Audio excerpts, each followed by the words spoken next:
All right. Vaigu Ji Ka Khalsa, Vaigu Ji Ki Fateh. I hope you all had a wonderful short little break as we come back to our session. I'd like to welcome Balpreet Kaur and Satprit Kaur, and they will be presenting our session entitled The Guru Granth Sahib and delving into more about translating Gurbani and understanding it and making it our own. Just a little background, this is kind of a little mini civic reunion between the three of us. We all went to civic and we all got to know each other in 2014 together. So this is really special to me because we're all here together. And the great thing is that we've been able to connect ever since then. Both Balpreet Kaur and Satprit Kaur both attended civic for one more time before coming on as facilitators as well. So I will hand it over to the two of you. Just give us a little bit of your story and a memory from civic, please. Thank you. Waheguru Ji Ka Khalsa, Waheguru Ji Ki Fateh. We are so happy that you've joined us and we're grateful for your presence after such a full day. My name is Satprit Kaur and I am a high school science teacher from the Seattle area in the United States. As Anupenji mentioned, I am a Sidak alumni from 2014 and 2018, where I took Gurmukhi 201 and Sikhi 201 respectively. And I'm really grateful that I went to Sidak because it helped me think about Sikhi in a really personal and applicable way. So as a child, I had been taught about Sikhi in a way that was very rule-based, like do this, don't do this. And Sidak really pushed me to be really thoughtful about understanding the why, like understanding the Gurmat framework underlying practices in Sikhi. And my name is Balpreet Kaur, and I am from Cincinnati, Ohio in the US. And some of you may not know where that is, and that's completely okay. I'm used to people thinking I'm from like Detroit or Toronto. So I just tell them like, yeah, I live in the proximity of those big cities. And I'm from a really small town. There's not many Sikhs where I am. And so the fact that I've had the privilege of attending Sidak twice in the past and once as a teaching assistant for Gurbani 101 with Surinderpal Singh Guruji is something I hold very deeply in my heart. I had been slowly learning about Gurbani through my own personal journey for the last 10 years. And through Sidak, especially my first time going to Sidak, I took the Gurmukhi 201 course. I found myself, like I'd always been a words person, but to then delve deep into the language of Gurbani, and I felt myself falling in love all over again with Guru Granth Sahib Ji. And when I took Sikhi 201 in 2018, I felt like my relationship with the Sikh community had also shifted. Like I finally, after that, I finally had the tools and the understanding and the rigorous discussions that needed to happen to begin seeing the Panth within a historical and global context. And so Satprit and I are really glad to be here. And before we sort of begin, I wanted to invite everyone. It's been a long day and we've been probably sitting at our seats for a long time. Let's just take a moment to be present. So give yourself permission to close your eyes and just take 2 or 3 deep breaths. And release any tension that you're feeling in your shoulders, in your face. Wiggle your toes a little bit, wiggle your hands, try to get some life in them again. And when you're ready, just open your eyes and tune in. The pace of this workshop is going to be a little slower. It's going to be a lot more reflective and a lot more just chill. So that being said, wanted to officially welcome you to Gurbani 101. We began this morning by exploring questions, really big questions like, who has the legitimacy to connect to Guru? What is Guru? Who is a Sikh? And like, what are these 30 million Sikhs across the world centering ourselves around? And the short and concise answer is Bani. Bani is the center of all of Sikhi. It is the center of the Nam culture that we're trying to build. It is the center of the Sikh psyche, both as individuals and as a collective.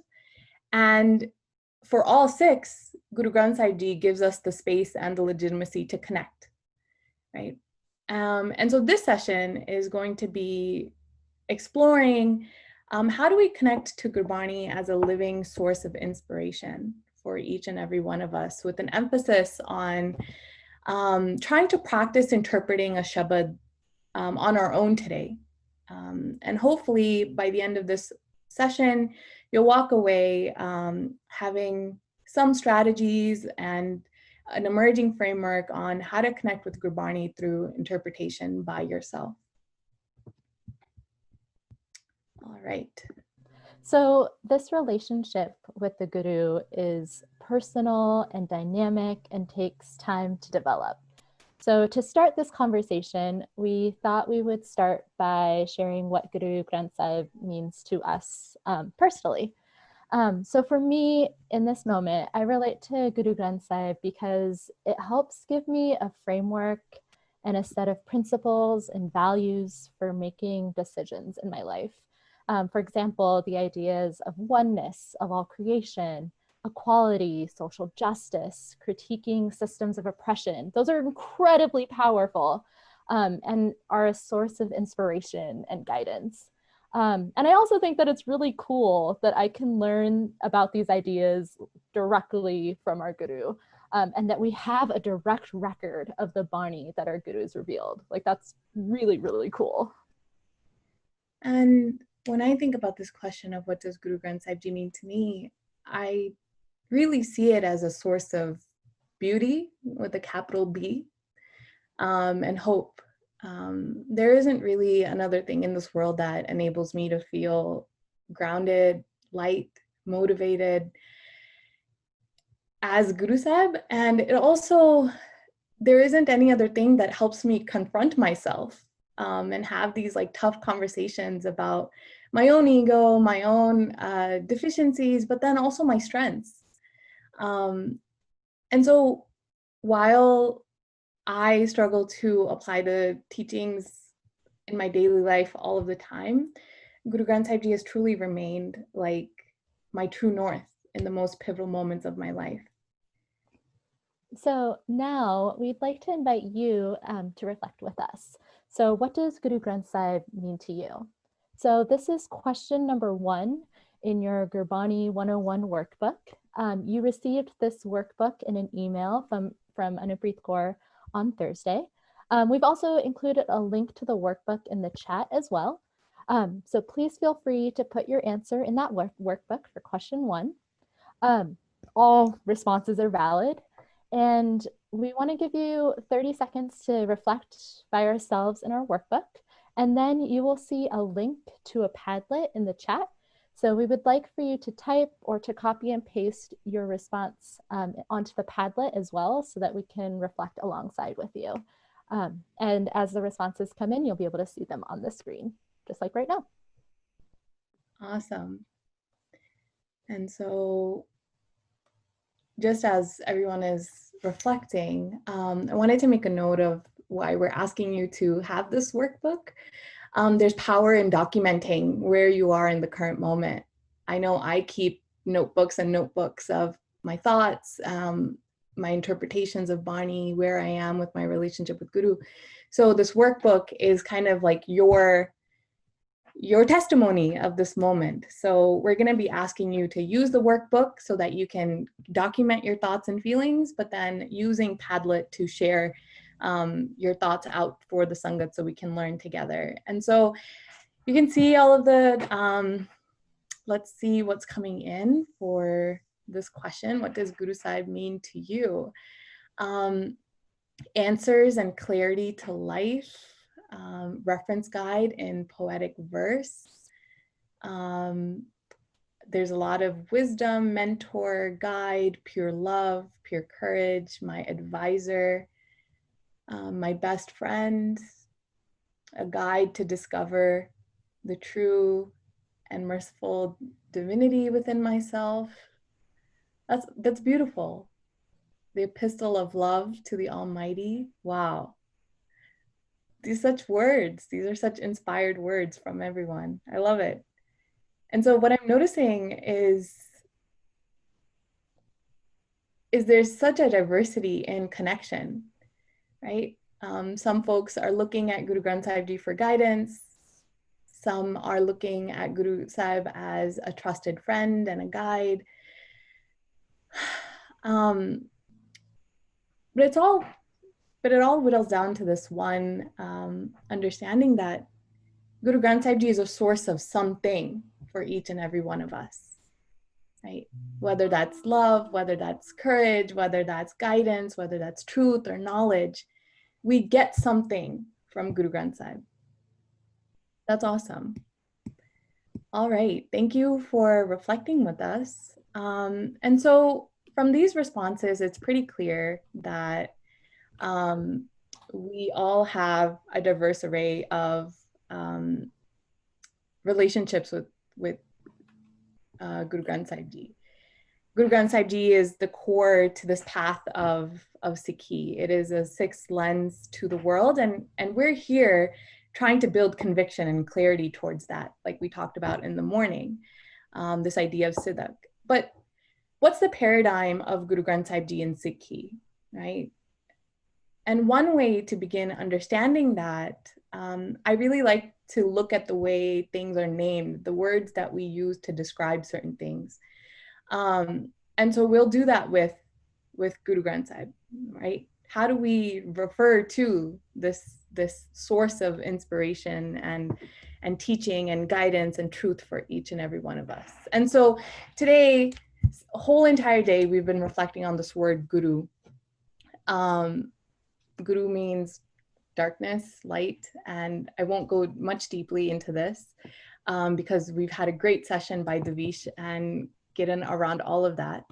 But one thing to note is here in the Sikh paradigm, the Guru is both the teacher and the teaching, right? And it is perfection, but it is also perfection in action, that entity that has a lived experience and then can invoke a lived experience in others.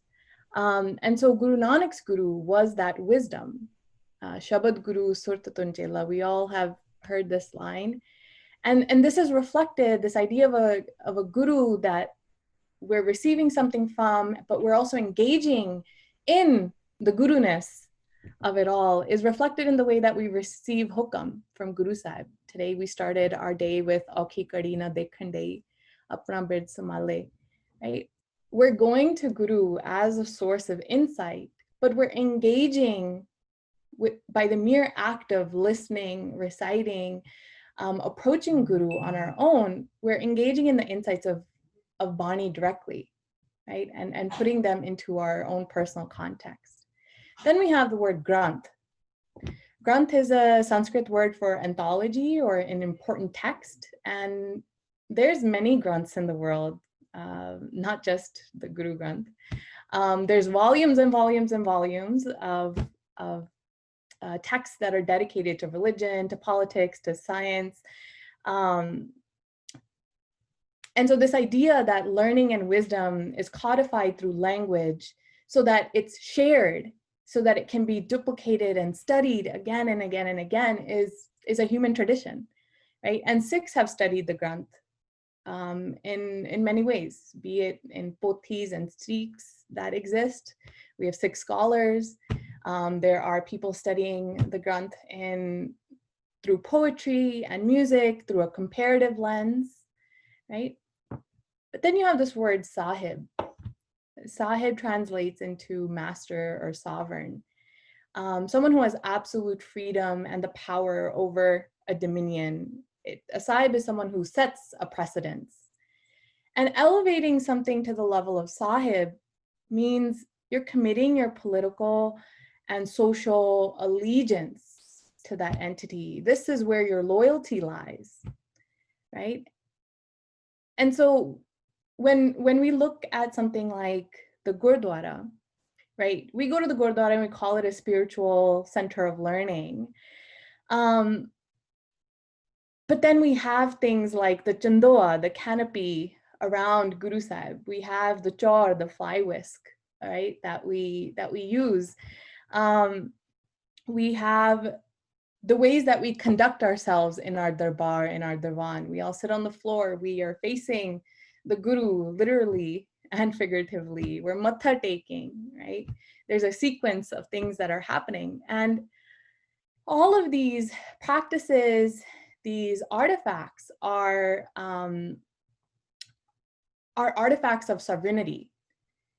They are an echo of this idea that our Sahib, our political and social allegiance is towards the Guru, the Granth, right? And so in this way, just the way that we name this institution and this entity, like, bleeds its way into the way that we even practice and interact with our lived environment as well. And so this paradigm influences how we approach Guru. If we're missing any one of these elements, right, then we limit Guru Granth Sahib for what it is, for ourselves. If we view Guru Granth as just a Granth, there's very little room for reverence. There's very little room for the spiritual experience, and we become hardcore academics, right? If we see the Guru as just a Sahib, then it becomes an empty instrument for political power, right? And so we need all three of these things to understand the significance and the limitless role that Guru Sahib can play in a Sikh's life within the Sikh context. And so even just the words that we use to describe Guru Granth Sahib, the canon of the Sikh world, it is positioned as a unique and distinct entity and institution for the whole world. So we've talked about the power and the meaning behind the literal definition of Guru Granth Sahib. Now we're going to think about how Guru Granth Sahib is framed to be super relatable and accessible to all. So one thing that is important to note is the way that Guru Granth Sahib uses language to relate to everyone. So at the time of Guru Granth Sahib's inauguration in 1604, Sanskrit was the language of power in South Asia, with only the elite having access to the language.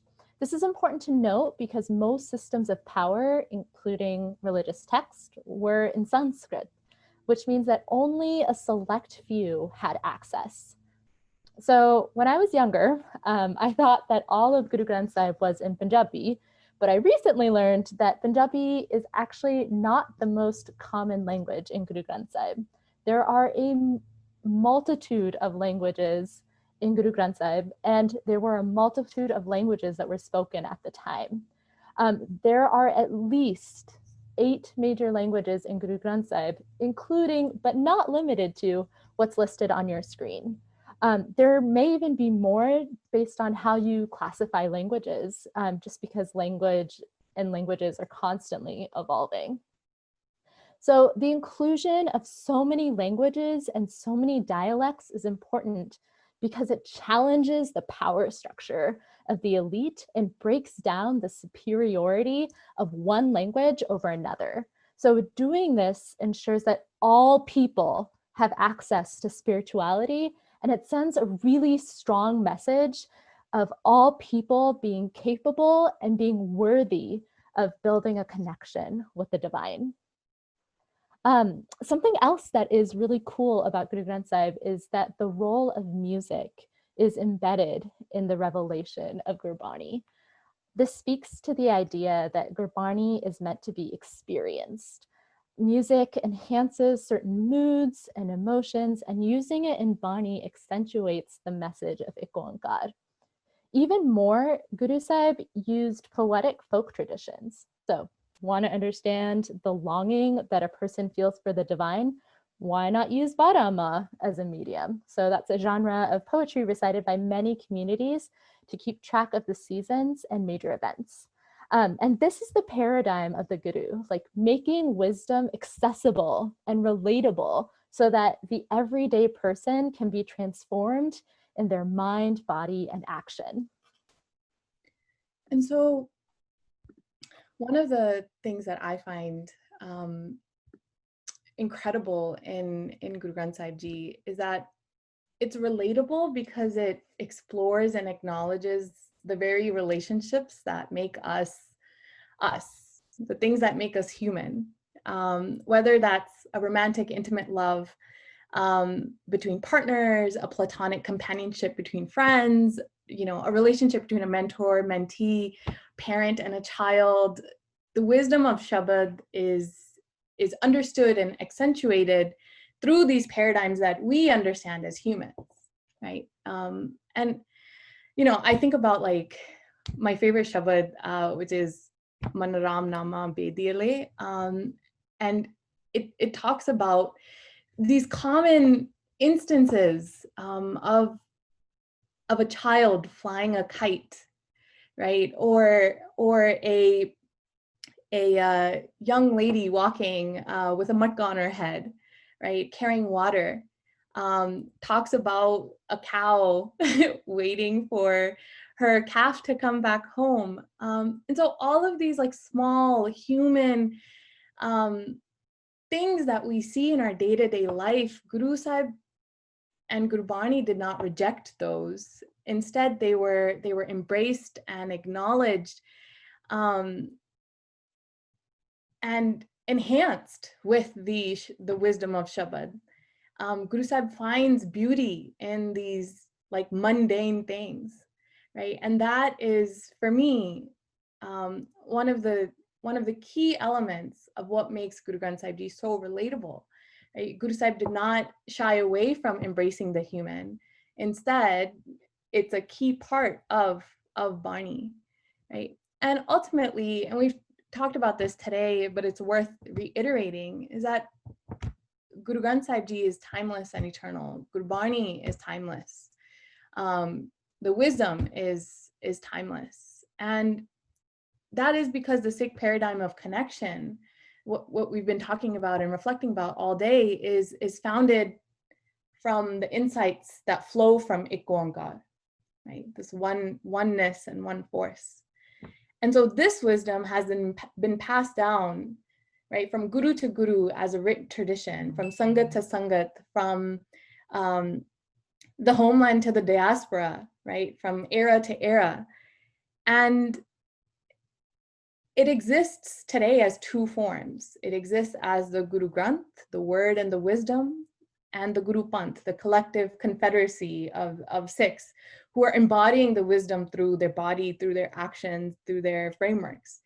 And Professor Puran Singh Ji, who is my absolute favorite Sikh author, poet, explains beautifully this relationship between Guru Granth and Guru Panth, that the Guru Granth is the history of the Sikh soul, and its translation is to come through the great figure of reconstruction of human society as the Khalsa, where love shall reign and not hatred.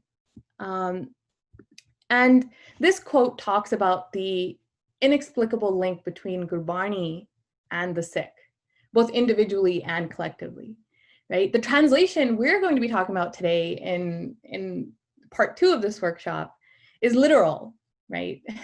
It's also personal though. It's a living experience, that chiseling of ourself, that to become free while being centered in Shabad, right? So this makes Guru Granth and Guru Panth the two sides of the same coin of a living and eternal Guru, right? In Bani, we read, Sahib Mera Neet Nawa Sada Sada Datar. Our paradigm, the Sikh paradigm of Guru, is forever new and living and dynamic, and the wisdom of it in Guru Granth and embodied in it with Guru Panth underpins and flows into old and new contexts, like water taking on the form of its container. So that being said, we have covered quite a lot. today. And before we move on, before we get into the experiential part of the workshop, we kind of wanted to invite you to take a moment and reflect on question number 2 in your workbook, which is, what has been the most interesting or surprising thing you've learned thus far? We've kind of thrown lots of things at you. Wanted to give you a minute to just sit with yourself and reflect, right? How have you grown today? How has your relationship with Guru Granth and Guru Panth shifted? You can take a minute to reflect, and we will move on accordingly.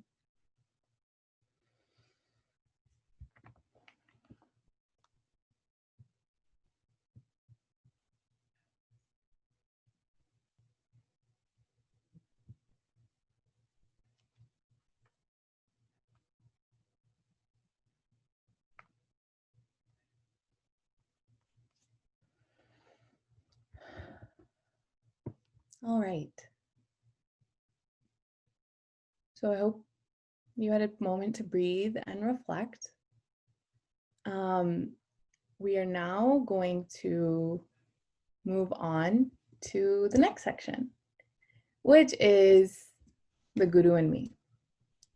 Like we've been talking about this whole day, Sikhi is a lived experience, but it's a lived experience of Gurbani. Understanding the way that Guru Granth Sahib Ji and its wisdom have been made accessible to each and every one of us is just one step in this journey through language, music, metaphor. The barriers, the literal and mental and social barriers between you and that wisdom have been methodically removed one by one, basically.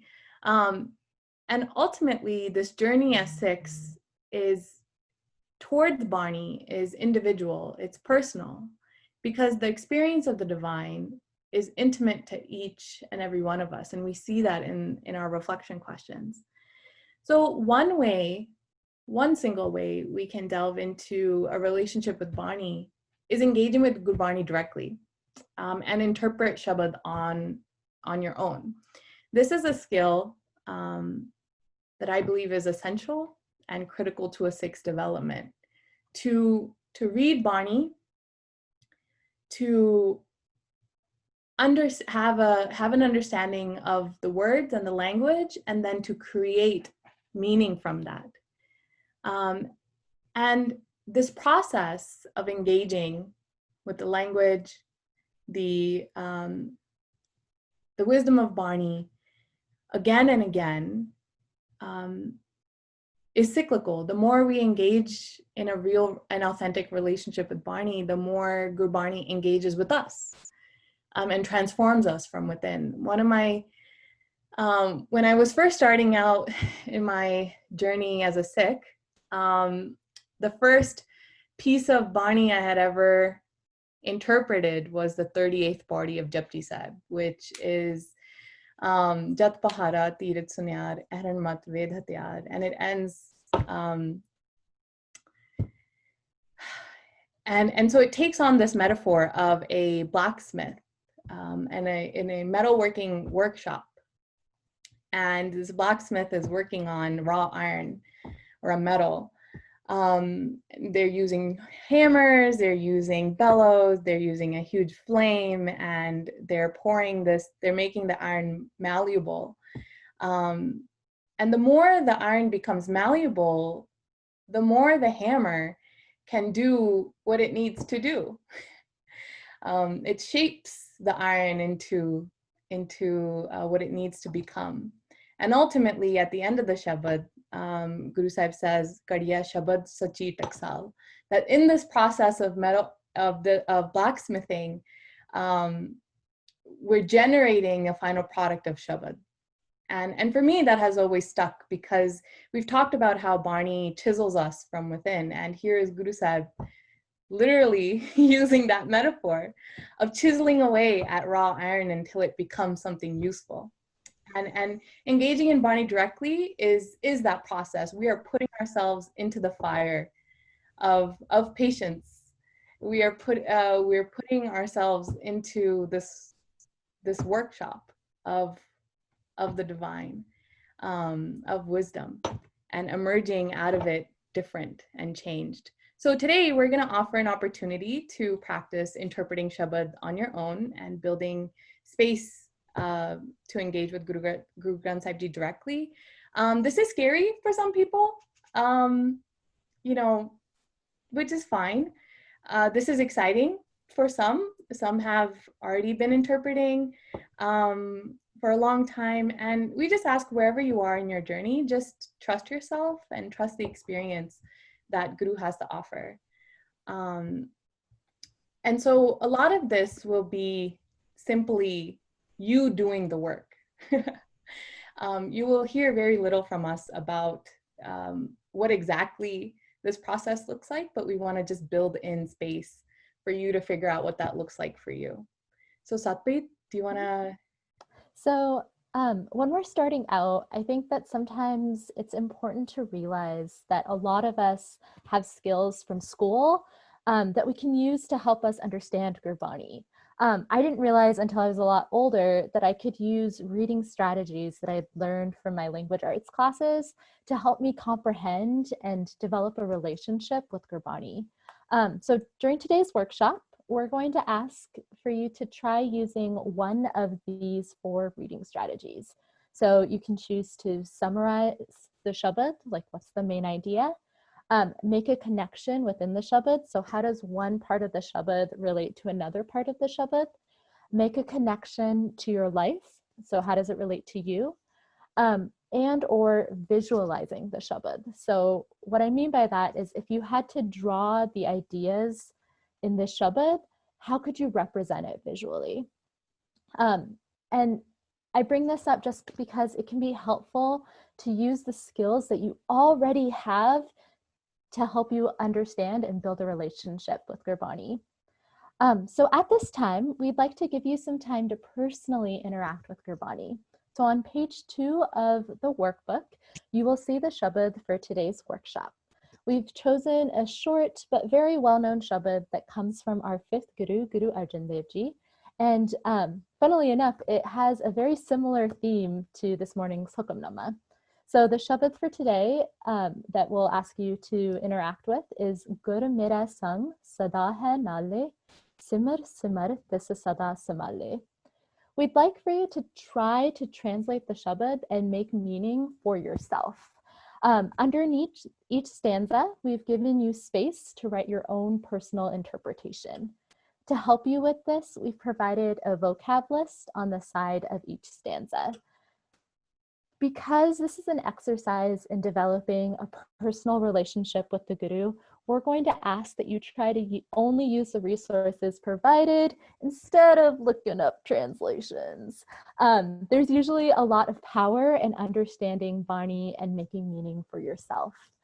Bani speaks to us differently in different moments. So what we're doing today is just noticing and trying to put it into words.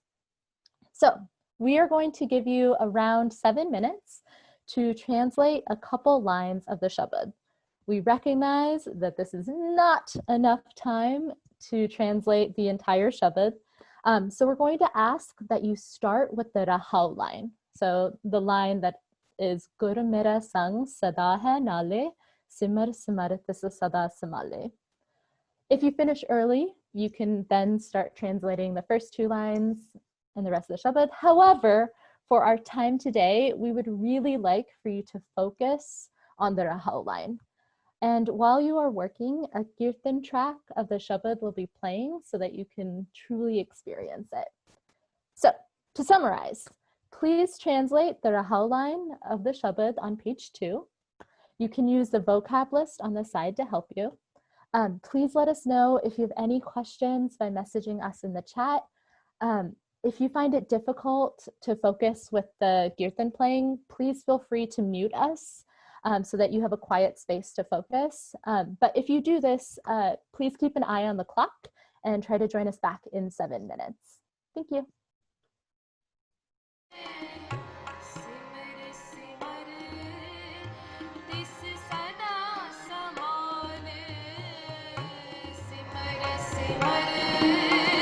This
welcome back.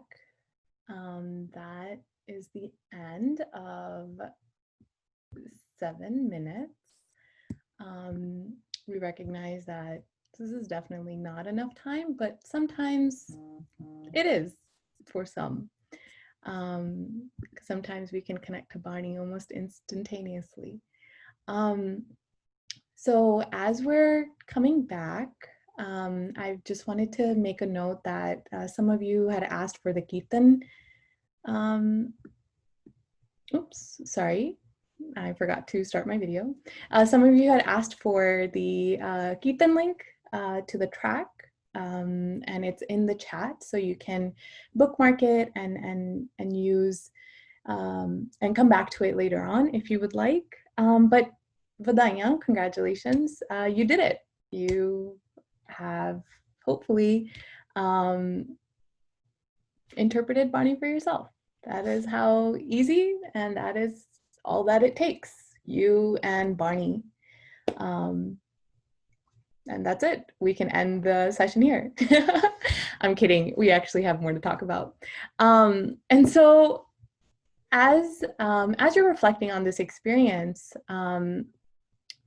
you know, one thing I do want to point out is the way that you have probably interpreted the Gurbani today might be different than what you have seen around you in your environment. And so this is to say that, you know, different interpretations occur, which is completely fine. And the beauty of these interpretations being so diverse is that they carry different nuances and assumptions about the interpreter's state of mind, the state of being in that moment. And so here on this screen, you'll see two very incomplete interpretations by Satprit Kaur and myself. And as you're looking on the screen, you'll notice that there's some things that are similar. There's some things that are very different. And I've highlighted a few things that I wanted to talk about. For example, this idea of Naam, Har ka naam hriday nit tyai. In both of our interpretations, Satprit and I have used different words, name versus remembrance. And so those two words are different perspectives on this word in Gurbani of Naam. And so how does that reflect where we are as individuals, right? This idea of Sangi, Sathi, Sagal Trai, we've used words like comrades or friends. And so friends are someone, are perhaps that word carries with it the meaning of people that are close to you. But the word comrades has this idea of people that you are working together with on a mission, right? And so each of these nuances are embedded in the words that we use to interpret Barney. And then you have words like simar simar te sada samale, right? Remembering and remembering, or repeating, reciting, internalizing, right? These are two different lenses to look at and to translate the experiences that we're having with the Barney, right? Simar simar can be translated as remembering and remembering, and the fact that Guru is using it repeatedly, maybe there's an emphasis there. And so maybe it's talking about repeating, but then also the repetition that you do with your mouth, reciting, but the repetition that you also do in your habits by internalizing. So all of these words carry frameworks and assumptions and nuances, which will then impact your interpretations. And as you grow in this journey, you'll notice that Gurbani hits you differently every day. Different words take on different meanings based on where you are. I keep an index of all of those words. Like, for example, you know, maybe today I interpret Jan as being, but then tomorrow I'll interpret it as humble being. And so what does that mean for the way that I'm engaging with Bani and the messages that I'm receiving from it, right? But there is a limit to our own language. Translations themselves, there is no direct translation of Bani. They are imperfect and incomplete. No one translation is the end all be all of Bani. Bani is Bani.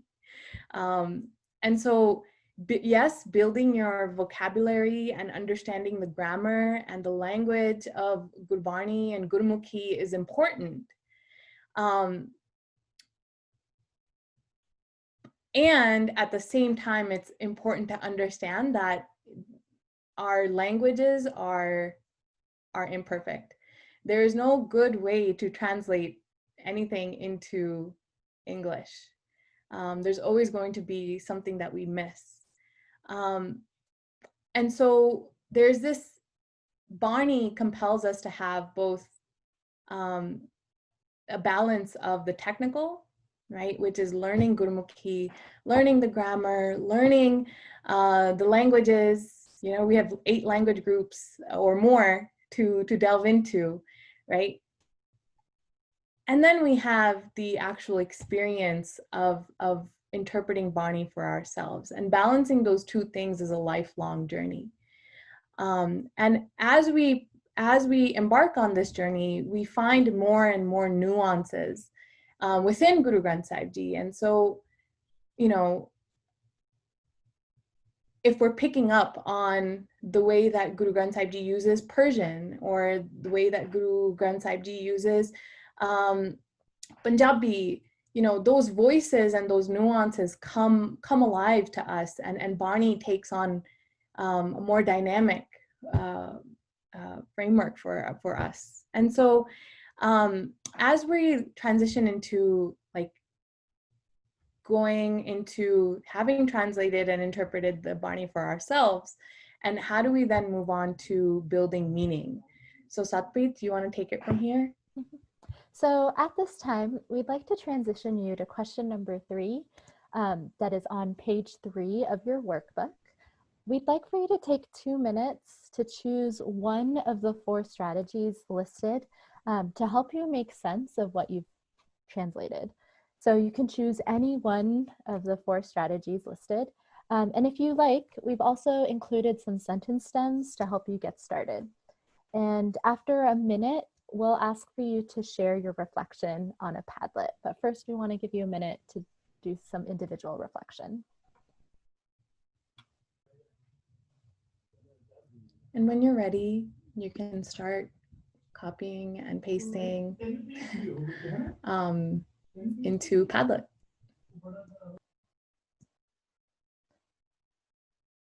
So please feel free to share what you said.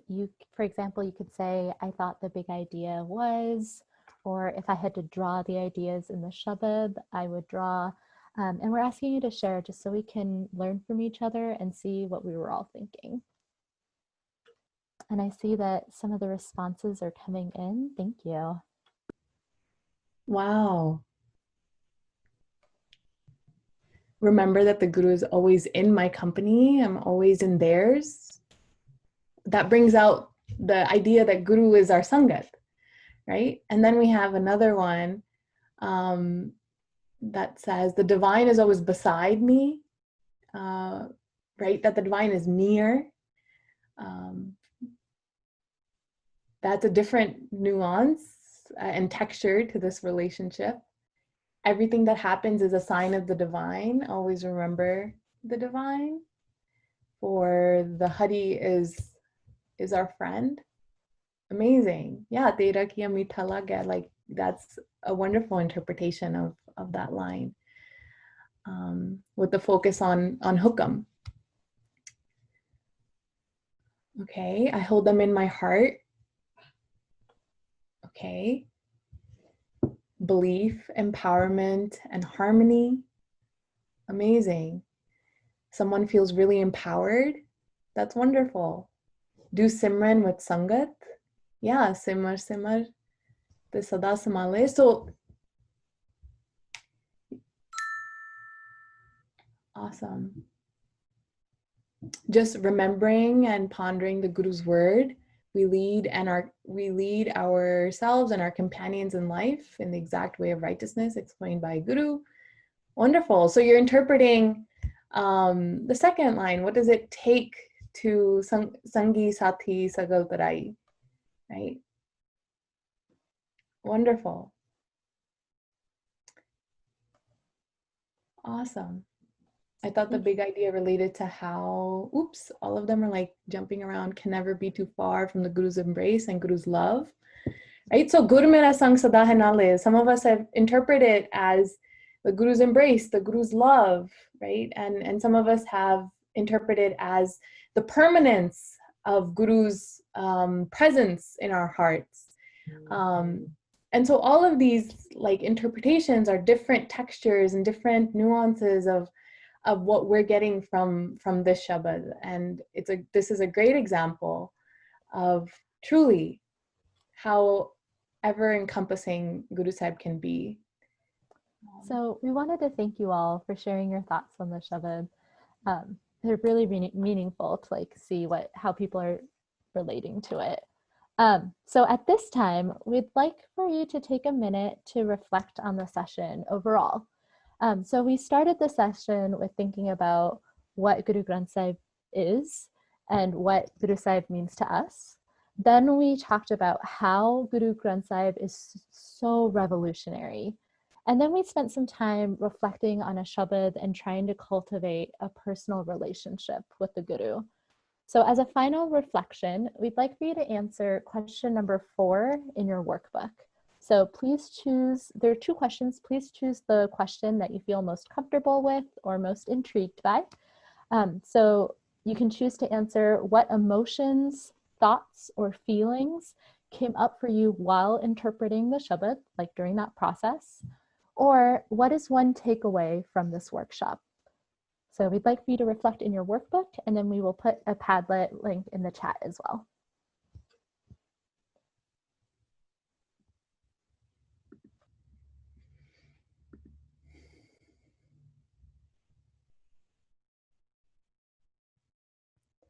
Awesome. And as folks are putting their reflections in the Padlet or just reflecting for themselves, we wanted to just close off the session with a giant thank you from me and Satprit. Guru Granth Sahib Ji is infinite. It's infinite wisdom that's been presented to us in a frame that is utterly relatable and human and personal through music, language, everything. And so truly Bani puts something that we can't grasp or understand with words alone into a human paradigm that's meant to be experienced truly. And it's up to us to develop a personal and active relationship with Bani so that we can keep experiencing this connection. And that's what makes us 6, and that's what ties us all together as a community. And today we've taken one step in this journey. So we hope that you take what you've experienced today and feel empowered to continue doing and building a practice of interpreting Bani for yourself and engaging with Bani on your own, moving forward outside of Sidak. And so we wanted to just open up the floor for any questions or reflections that you would like to offer. You can put them in the Q&A box or the chat box. We can take a stab at them. And if there are no questions, we can definitely move on because I know it's been a long day.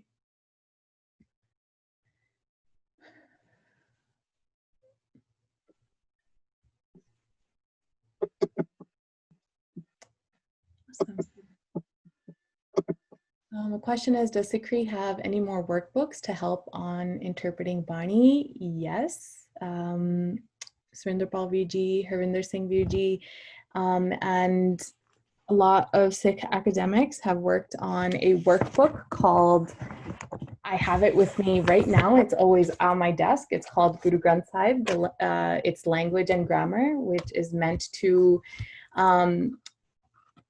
introduce folks to Gurmukhi as a second language to an audience of seekers. And so it has everything you may need to like prime yourself to learn about the linguistics, the history of Gurmukhi, the different noun cases, pronouns, adverbs, all of these linguistical and grammatical elements that are in Bani. Like, this is a good first resource to dive into. And you can always take, hopefully next year will be in person, but I always recommend our Gurbani 101 course so that you can get this. Oh, this book is found on the Sikri website. If Anu or anyone else wants to like post the link to where folks can purchase it, that'd be great too. Is there a resource similar to a dictionary with definitions, interpretations of words in Gurbani? Yes, there's many. Surinder Palviji, do you want to jump in and recommend a dictionary for folks? Yeah, sure. Can you hear me? Anji, we can hear you. Okay, Waheguru Ji Ka Khalsa, Waheguru Ji Ki Fateh. One of the best dictionaries in English actually is by Shackles, even though a glossary of Guru Granth Sahib's Bani, even though it's just limited to that, but it covers quite a bit of vocabulary and could be a very good point to start with. And it's a very well researched work. Awesome. We have a question. What do you think of there being a wrong way to interpret Bani? Interesting. I think at the end of the day, our interpretations of Bani must be cross-referenced by Bani itself. And so within the paradigm of Gurbani, we interpret Bani. And so that is to say that there is no perfect way to interpret Bani, but there's definitely a lot of imperfect ways to do it. And I think Surinder Palviji or Harinder Virji or anyone else who's more well-versed in that could speak to that. But I try to hold this principle of like, if what I'm interpreting and experiencing can be found in Bani, then I'm doing something right. And that's where like the Gurmat framework also helps in your journey to interpreting and engaging with Bani yourself as well. All right, any other questions? Oh yes. So the name of the glossary that Surinder Palviji mentioned was a Guru Nanak glossary by C. Shackle. Awesome. And then, awesome. Wonderful. I think if there aren't any other questions, we can end the session here. Oh, there's one question around, are there any particular musical libraries or resources on the internet that is not the traditional tabla and harmonium kirtan style? So I'm assuming you're talking about Gurmat Sangeet and resources to learn Gurmat Sangeet. Sikri also has an introductory course on Gurmat Sangeet and Rag, and so you can definitely enroll in that. We also, during Sidak, we have Manpreet Singh, Manjeet Singh, sorry, come in every year to do an introductory lesson on Rag and music, the ethnic musicology of Guru Granth Sahib, and that's always fulfilling. Any resources for violin kirtan? I am not a musician, but definitely someone on this call has delved into that. And if they haven't, I encourage you to become an expert in violin kirtan. Raj Academy in the UK for sure. All right. thank you for engaging with us. Hopefully you can take what you've experienced today and keep going. Yeah. All right. Thank you so much for the session. It always reminds me, because I think that a lot of times when we start looking at Sikhi and our Sikhi knowledge, I mean, we don't necessarily take that time because our lives are so busy, and we need that pause. And I think that the rahau of life essentially is that pausing and translating Gurbani. And I know for myself that if I take the time and I translate Gurbani, it's like putting into words what I can't describe. There's a feeling and an emotion inside that if somebody asks me, can you tell me what you're feeling here? I feel like this is where the words are that I cannot find. And so I wanted to just thank you so much for allowing us that time and that space and that freedom to kind of delve into that. This was so great to see. So thank you so much for that.